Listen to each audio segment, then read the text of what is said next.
Mark Weber is the Director of Innovation and Partnerships at McGill University. He's an alumnus of McGill, where he completed his undergraduate, his master's, and his PhD degrees in chemical engineering.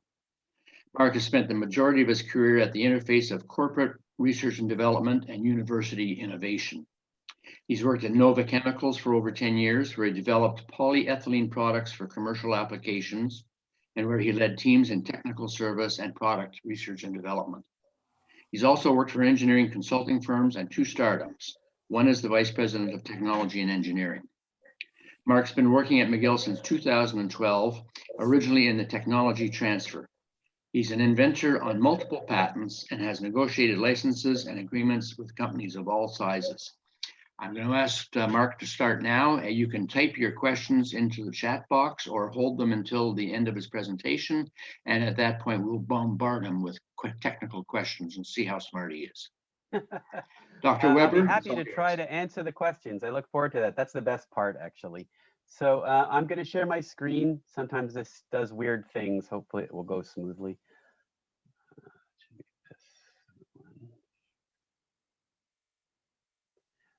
Can you see the display? Yes, sir, you're good. All right. So yes, let's get right into it, what we're doing in innovation at McGill. So hopefully in advance, does it say McGill's innovation mission? I always want to check. It's perfect. All right, great, because I've had cases where that didn't work so well. Yeah, so innovation is really a key part of what we do at the university, and there's a couple sort of main pillars behind it. We really want to serve the public interest. So we have, great ideas. We do fantastic products, services, processes. We want to just do more of that and then get it out into the public domain to help people. We want to have the university be vibrant, so we really want to be connected to the community, to be able to really create an ecosystem that we're a major part of, that involves not only the university, but it involves industry, society, service providers, you name it. So that's a key part as well. And we really hope to contribute to the socioeconomic well-being of Quebec and Canada. So certainly a large driver for innovation is publications if you're a researcher, but that's only part of the value. Really, we want to get the great ideas out helping people. And often to do that, you're going to need to work with a partner, and there can be economic reward for that too. So really, it's making sure we're serving all of these while being faithful to the mission of education at the same time. So at the university, there's a pretty robust ecosystem. You may have heard of some elements of these. So I'm going to go over sort of the main 3 that work in innovation and how we kind of complement each other. So this is the Dobson Center for Entrepreneurship. That's based out of the Faculty of Management, but they work with anyone who has an idea for a business. So you could be in any faculty, they'll work with you. They'll work with you for an undergrad, a graduate student, and even if you're an alumnus. So their mission is there that they seek to build innovative companies with a purpose. So it's very much focused on getting the business to be viable and sustainable. In the Faculty of Engineering, we have the McGill Engine. So that works with technology too, not just companies, but researchers or inventors. They could be undergrad students, for example, who have an interesting technology. They want to develop it further and likely want to spin it off into a company. So it has kind of a hybrid of the entrepreneurship element, plus also some basic technology innovation. And then there's finally our office, the Office of Innovation and Partnerships. I've put down there what our mission is. We came up with this a couple of years ago. But really what we do is we work at the research done at the university. So this is technology developed through research by researchers and graduate students and postdoctoral fellows, for example.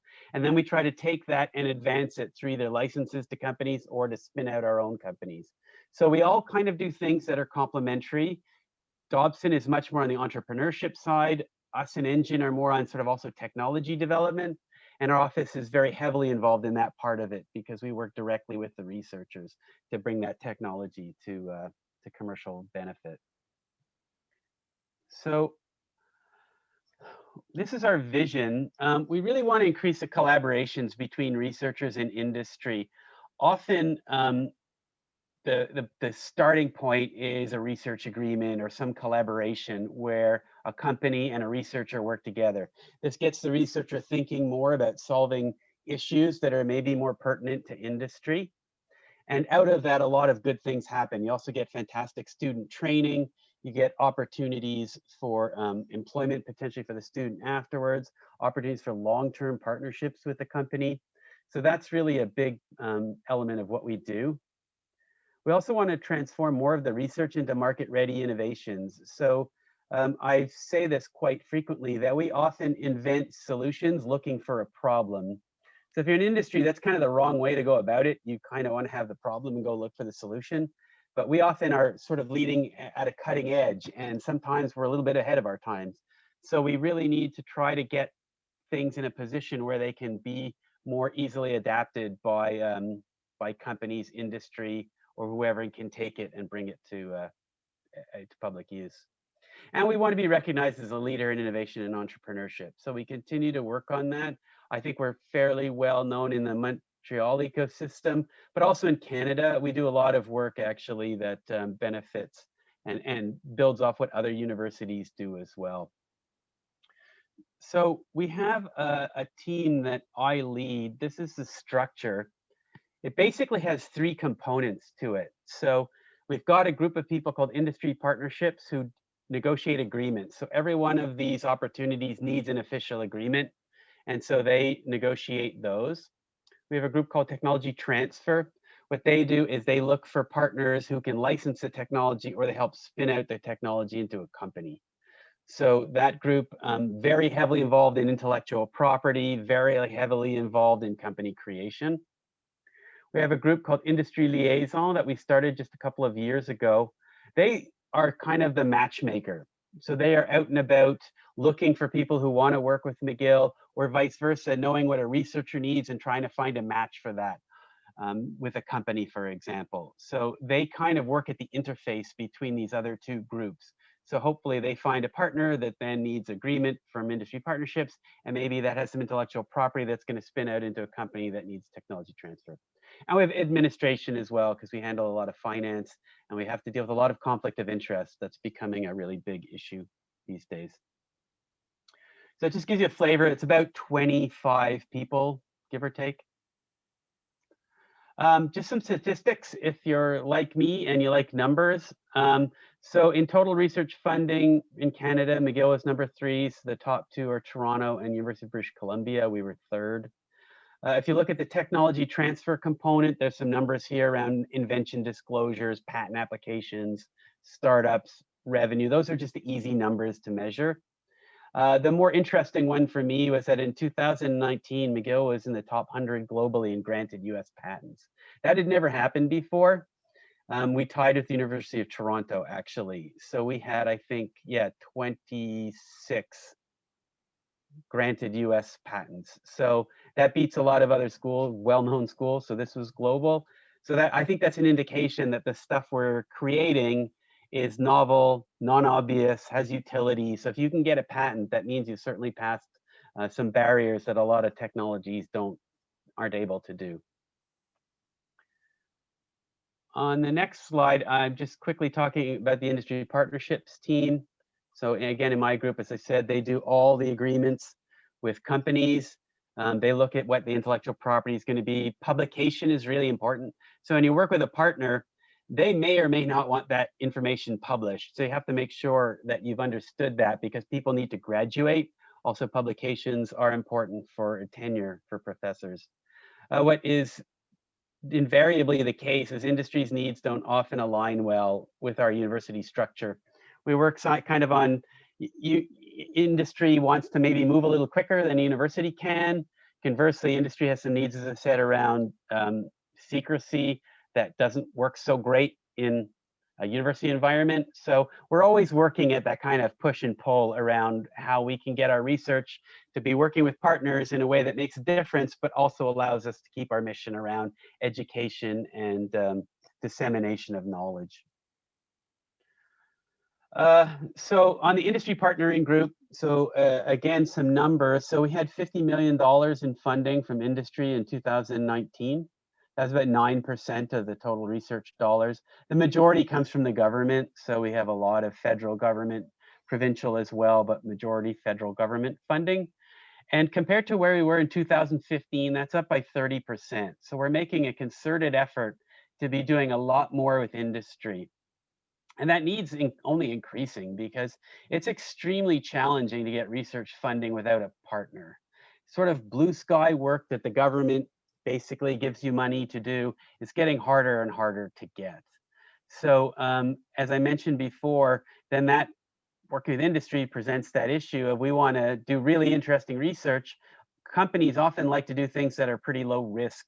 That doesn't always align very well. We had one case with a really top-notch researcher who had a research contract with a company, a well-known company, for hundreds of thousands of dollars, and he turned it down because he said the work was boring.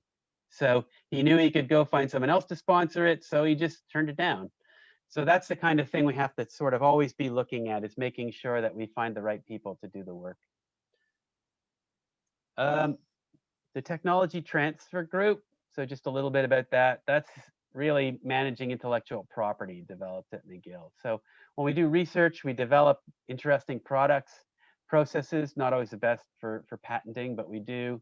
And you need to develop a strategy around that. You need to protect the intellectual property if you want to find a partner. And so we, as I said, we do a lot more with startups. We didn't used to do as much of that, but now that's really very big. A lot of the students want to basically take their research and start a company. So the realities of technology transfer in higher education are really interesting. So what we develop is really early, very, very early stage. We might have made like micrograms of something. So commercially, that doesn't fly. You need to make a lot more than that. So we mentioned in my bio, I worked in the polyethylene industry. Our plant made 50 tons an hour. So obviously there's a giant scale difference between where we are at university. So we're kind of working with people and trying to say, we've got something great, but it's at a really early stage. How do you attract people when you know there's a lot of hurdles potentially to overcome? As I mentioned, we often invent a solution that's looking for a problem. We had one technology, I saw it 5 years ago, and we just couldn't find a partner for it. It was too early. Now, lots of people are knocking on our door, but it was just the timing was wrong. Luckily, we stuck it out, and I think we're going to get somewhere with some very big players on that technology. 80%, so this is not a money-making venture, by the way. So if you think, hey, I've got these great technologies, people will buy them or license them, I'll get a return, that will fund the university. It doesn't work that way at all. It's most technology transfer offices don't generate any positive revenue, they lose money.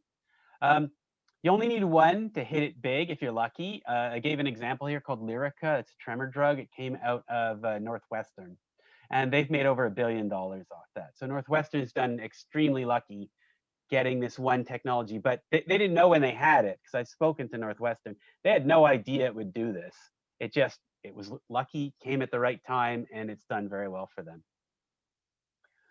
them. Just some quick history if you're interested. So really the first technology transfer where there was some money involved was Wisconsin, did some stuff with Quaker Oats way back in the day.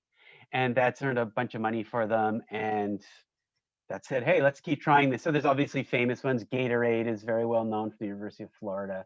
So you can invent interesting things at university that get taken by companies and could generate some revenue back to the institution. In the US, they have some very specific laws about it too. It's actually a little bit easier in the United States. So hopefully you can see this slide. The font's a little small. What I did was I tried to take a bunch of universities in Canada and the United States and compare them. I've been pitching to McGill alumni in the US, so I chose some US schools that they would know, just to show how there's not really, it's apples and oranges a little bit. So if you look at the United States, there's a bunch of schools on the left-hand side: Ohio State, MIT, Princeton, Stanford, and Michigan. And then just a variety. And then I took McGill, UBC, Toronto, and Waterloo. And you can see in research dollars, there's just way more money in the United States. They're much, much bigger schools. And if you look at license revenue on the right-hand side, they generate maybe more licensing revenue, but not necessarily a lot. And what's interesting in this slide is I often ask people, hey, in Canada, who do you think does really well on innovation revenue? And Waterloo is always the first choice. They actually make virtually nothing. They're not even on the bar chart. They make so little money. So that's not actually true at all. They're very good at innovation, but they literally give it away and hope that it flourishes. So it's just to show you that sometimes you think schools that you know might be fantastic at stuff. Well, maybe they're not actually all that great at it. It's a little bit of a luck, as I said, in a lot of ways. And this is another example, just patents and startups. It's the same universities. So in the United States, there's lots and lots of patenting. MIT spends about $20 million a year on patenting. And so they get lots of patents and they start up lots of companies, but you can see University of Toronto on the right-hand side is just as good as some of these top schools in the US starting companies. So, you know, we kind of are okay at what we do, and we're certainly comparable with some of the schools in the US. But so that's one measure of getting innovation out, is that you're getting licenses, you're getting patents, you're starting companies. So McGill's getting there. I think culturally we're a little behind some of these other schools, but we're certainly starting to go in the right direction. This is just an interesting one. I show this a lot to alumni in the US. That Stanford, super well-known school. If you look at all the inventions they've gotten over the years, only 3 generated more than $100 million, and one of them is Google. So even a giant in innovation like Stanford takes a lot. It takes a lot of inventions to get somewhere. Industrial R&D, of course, works exactly the same way. Lots of ideas to get some that make it all the way to the end. So, and then the last one was MIT again. Sorry, some of this is a bit US centric because I've been speaking to a lot of alumni in the US. So MIT, obviously super well-known school. Their research dollars are on the left. Every year they get more and more research dollars, but their licensing revenue on the right fluctuates all over the place. It's just not a stable way to kind of make money, and they don't. MIT admits this. They get innovation out, they start companies, but it's not to make money. It's to make a flourishing ecosystem such that alumni will come back as donors, will come back and be involved in companies. So it's really to create this fantastic system where people feel supported and want to give back when they're done. So I know MIT quite well, having worked with some of the folks there, and clearly that's their approach, and they'll admit it. So just it begs the point. So why do we do this? So why are we putting effort into this? And it creates this loop around talent. So if professors, they create amazing inventions, but they don't know what to do with them. If we help them, what's going to happen is they're going to keep creating ideas. They're going to get better students. Better students are going to attract companies who want to hire those students. That's going to attract investors who say, hey, this is interesting work. You're spinning out some companies. So you, as I said, you create this ecosystem. And out of that as well, you create an alumni that's very engaged. We're really fortunate at McGill. We have incredibly engaged alumni. And out of that, you just create this, it's an overused buzzword, but the ecosystem that allows you to sustain this. So the goal is not revenue per se. The goal is to have an environment where people can really flourish. You can get the best talent, and out of the best talent, you're giving yourself the best chance for things to make a difference. So I'm almost done. I just wanted to give you an idea of something we're working on. It's called the McGill Innovation Fund. It's not a very attractive name, but we want to make it work in English and in French. So we know that there's a big funding gap, this valley of death, where you discover something and then you try to get it to market and it's daunting to do. So we're really trying to see if we can get some funding to help bridge that. It's very hard to do through government sources. So we're trying to do that ourselves. So we're creating this fund. It's going to kick off this year. It will be in 2 phases. So some will be for technologies that are early, maybe need help getting prototyping done, or maybe some extra experimentation done. So these are still in the lab to help de-risk them. And then we're also giving funding to companies. So these would be spin-offs from McGill that now they could use some basically free money to be more investment ready. In both cases, the money will be given to the company. There'll be an expectation that if they ever do well, they'll remember the support they got, but there will be no need to repay it. And this will also include coaching and mentorship. So we think that's also part of, you just give money to people, you don't really know that it'll actually be used properly. So we're going to engage people to be coaches and mentors and really hope that we get extra support to make a difference with these companies. So this is my last slide. So just to give you what we're working on over the next couple of months. So this innovation fund is going to kick off in September 2021. So looking forward to that.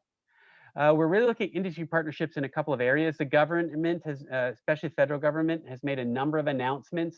They really want to revive biomanufacturing and bioprocessing. Used to be very vibrant here in Quebec. Has pretty much gone away and gone from Canada. So government wants to bring that back. We have actually a lot of expertise at McGill in this. So this is an area we really want to be right at the front when the funding gets announced. Clean tech is an area McGill's really good at as well. We have a lot of researchers in engineering and science and agriculture as well, who are very good at new technologies to reduce carbon emissions.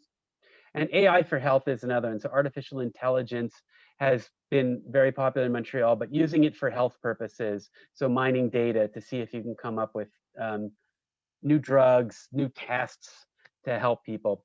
And I think an area that we've got to keep doing is training. So entrepreneurship and innovation, as I said, culturally wasn't maybe as good as at other places. We need to give people the training and the support so that they think about it more than just, I want to publish papers.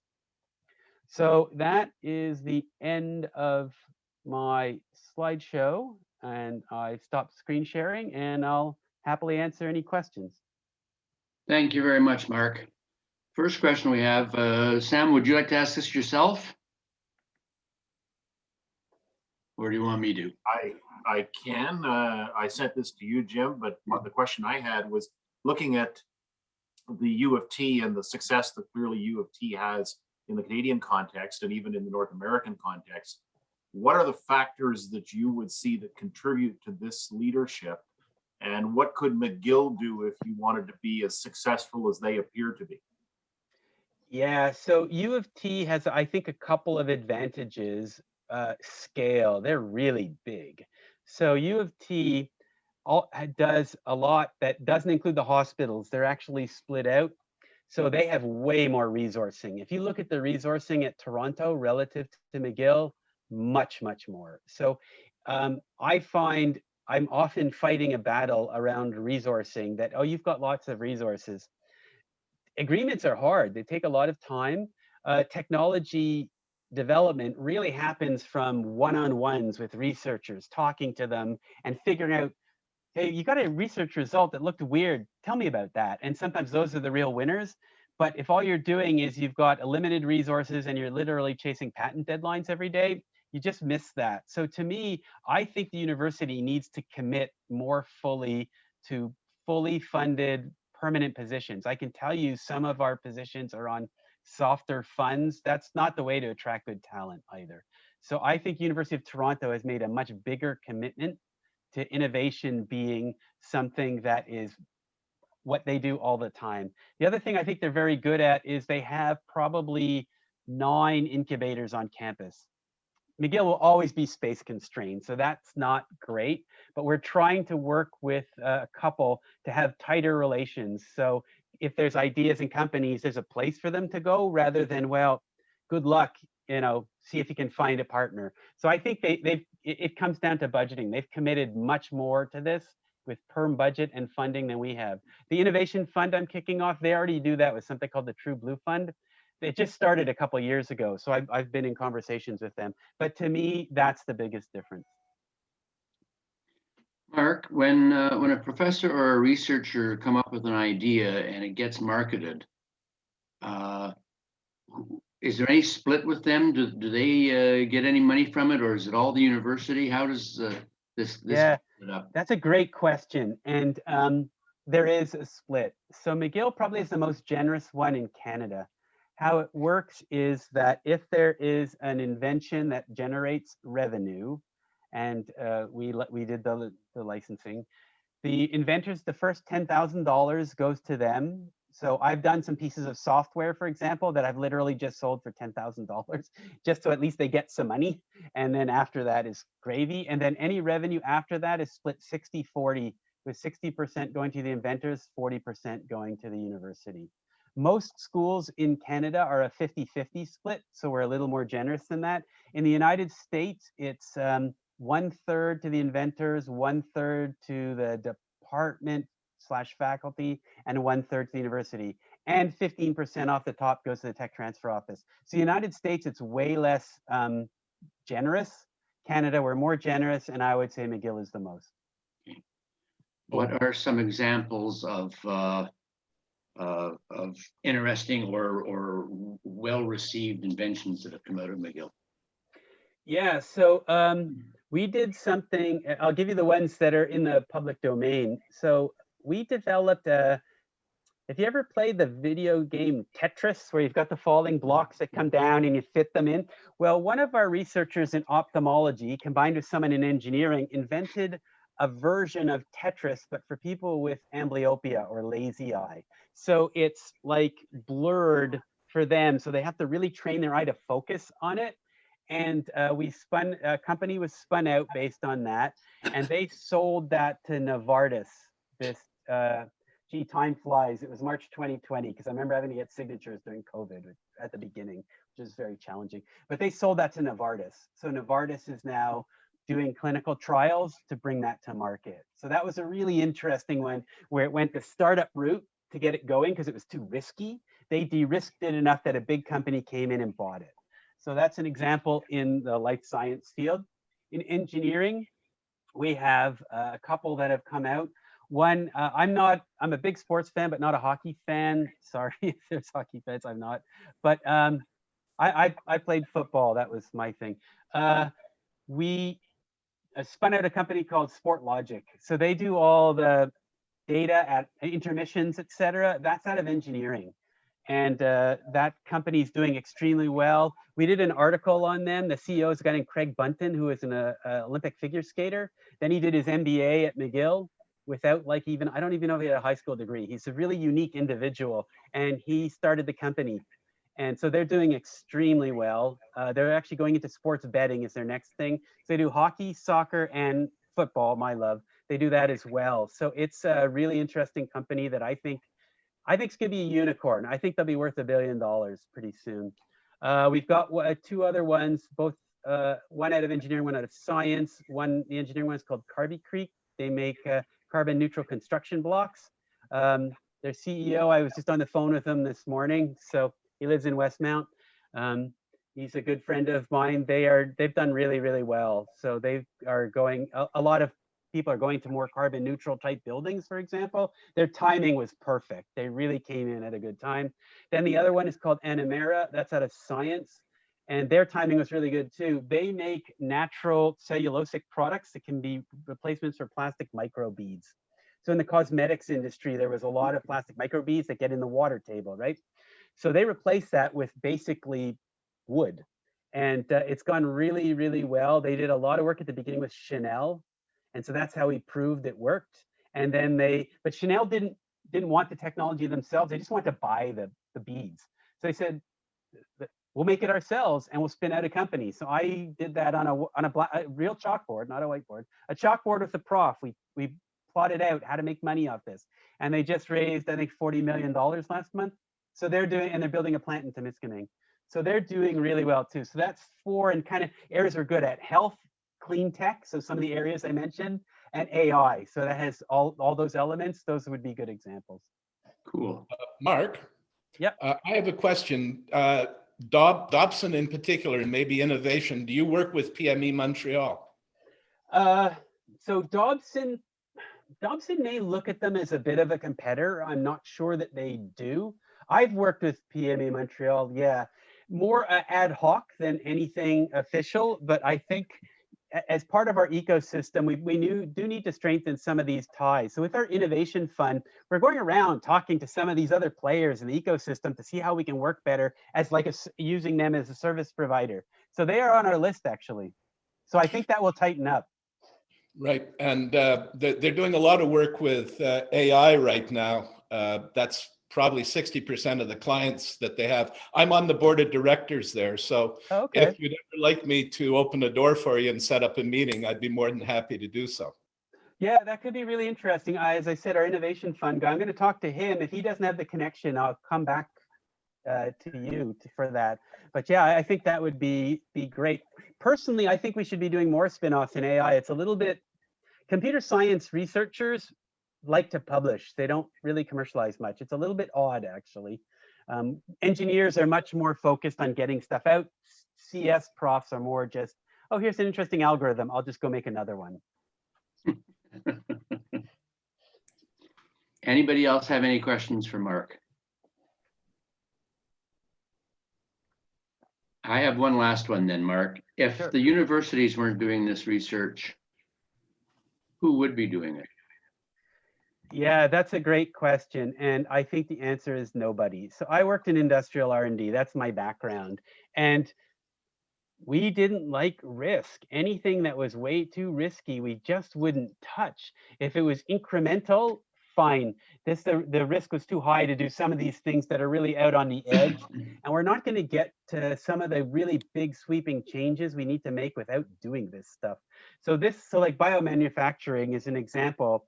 McGill's prepared a lot of documents for the government, and some of them in conjunction with other schools, because we want to make this a pan-Canadian effort that no one else is going to do this stuff. We can train the talent, but we can also come up with the new innovations that are going to be there for the next pandemic or the next issue. Companies aren't necessarily going to work out on that extreme because it's not going to generate revenue quickly enough. And if you have shareholders to satisfy, it's going to be challenging to do that. So when I was in industry, those partnerships were the first things we cut. As soon as dollars got tight, we cut all the universities partnering we were doing. So to me, I'm not sure anyone else will. NRC used to do more of this, but the NRC has become a little more focused again on getting stuff more quickly to industry and maybe being like a scale-up partner. So we actually use NRC in cases. We had one around COVID test kits. They helped make some of them too, because they have bigger reactors, for example, so they could scale it up, but they're not going to do it either. So I think the answer really is, in most cases, nobody else would do it. If a company, small, medium, or large, is out and saying, okay, we have our R&D department, but as you say, we're a little adverse to risk. How would they, and how would they approach a university to get help on that? Yeah, so like when I worked, I remember I interviewed for a job at a research center for DuPont in Kingston, and I remember the guy said to me, "We do R&D, but it's little r, big D. We're development. We take what we have and we develop it further." So I thought that's actually probably a pretty good example of what my experience in industrial R&D would be. But they would. There's a lot of really good sponsorship programs. The Canadian government is incredibly generous.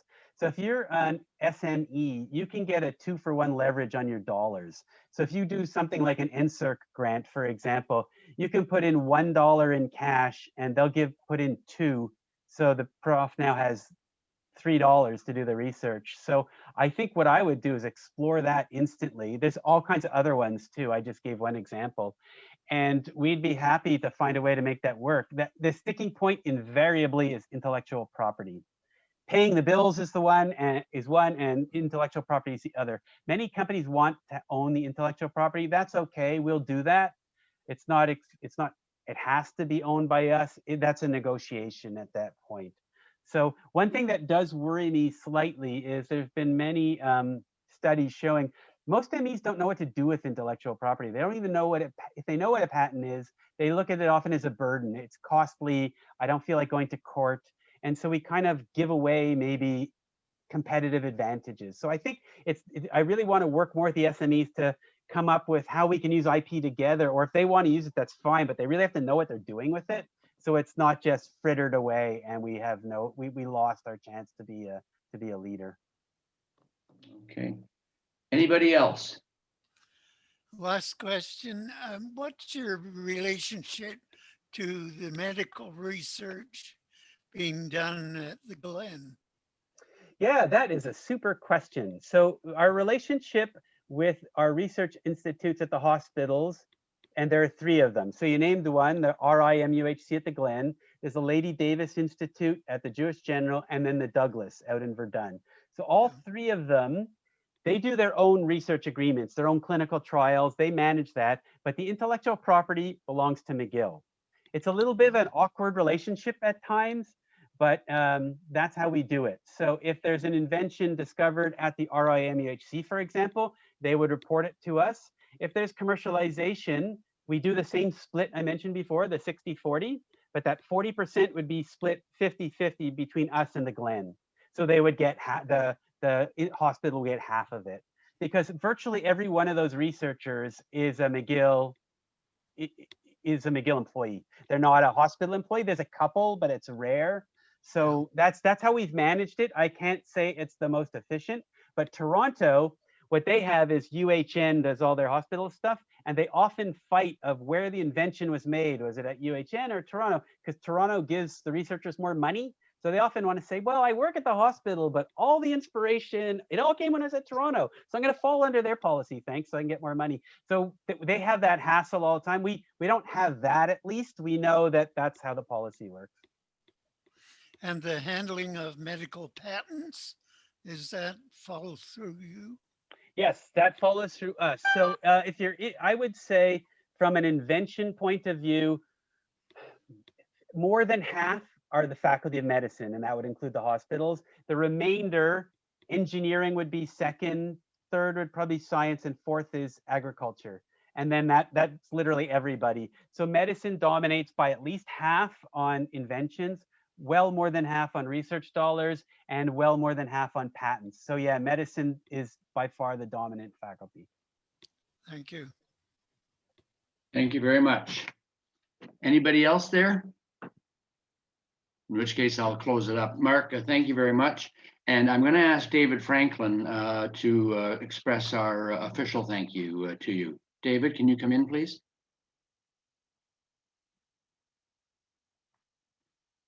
Are you there, David? Can you unmute yourself?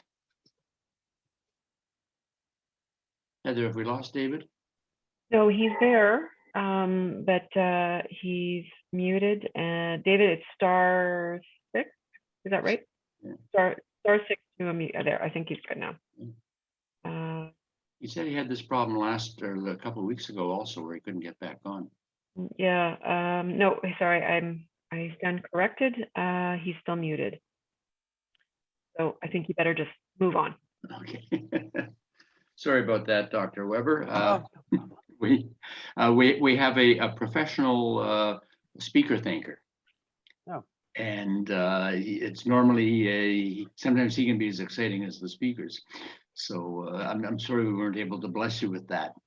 Having said that, when Glenn Shepard booked you, I was going, okay, McGill, and what's going on in McGill, and I wasn't quite sure what the topic was going to be, and I have to admit I'm kind of blown away at the invasiveness is the wrong word, but the importance of your department within the university system, and how much work actually goes in there. So I've learned something else today, and I think everybody else has also. So I thank you very much for that, and I thank you for taking the time to enjoy us, to join us, and to educate us. Well, I enjoyed it. It was definitely enjoyable. I really liked it. If you ever want to reach me, I'm on the web page, so it's mark.weber2. There was a one before me somehow, even though all my degrees were there, at mcgill.ca. So by all means, if any questions or any ideas, happy to help. Very much appreciated. Thank you. My pleasure. Have a great day, everyone. Take care now. Bye-bye.